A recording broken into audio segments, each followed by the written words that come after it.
Welcome to Reading Corner. Earlier, we warmed up by hopping just like a grasshopper.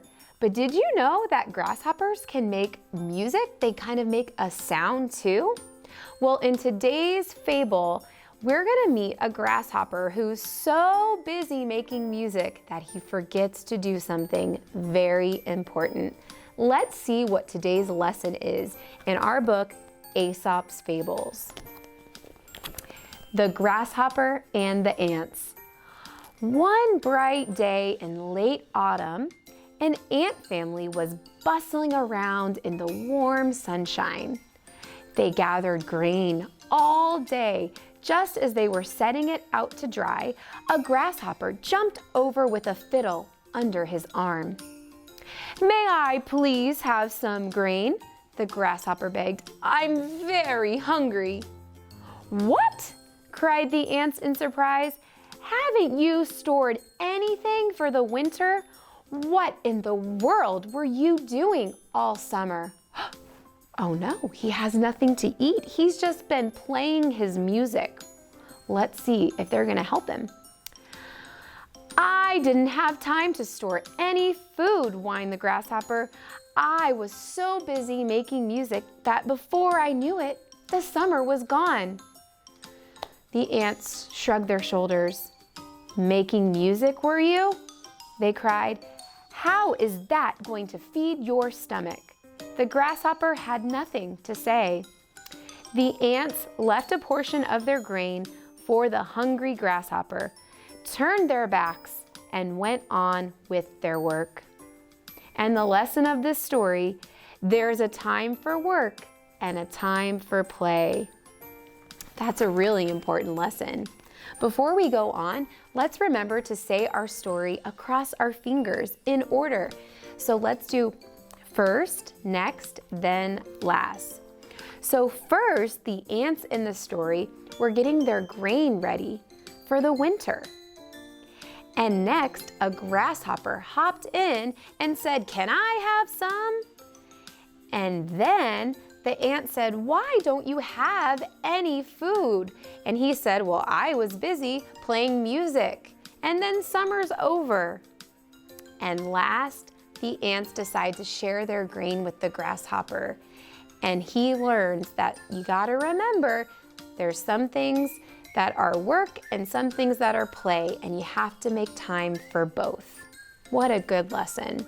So today for creative time, let's think about our lives and what's play and what might be work that we have to make sure we get done.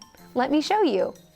So I have a stack of things that kids do for work and play, and I have two labels, play and work. Can you help me at home put them in the right place?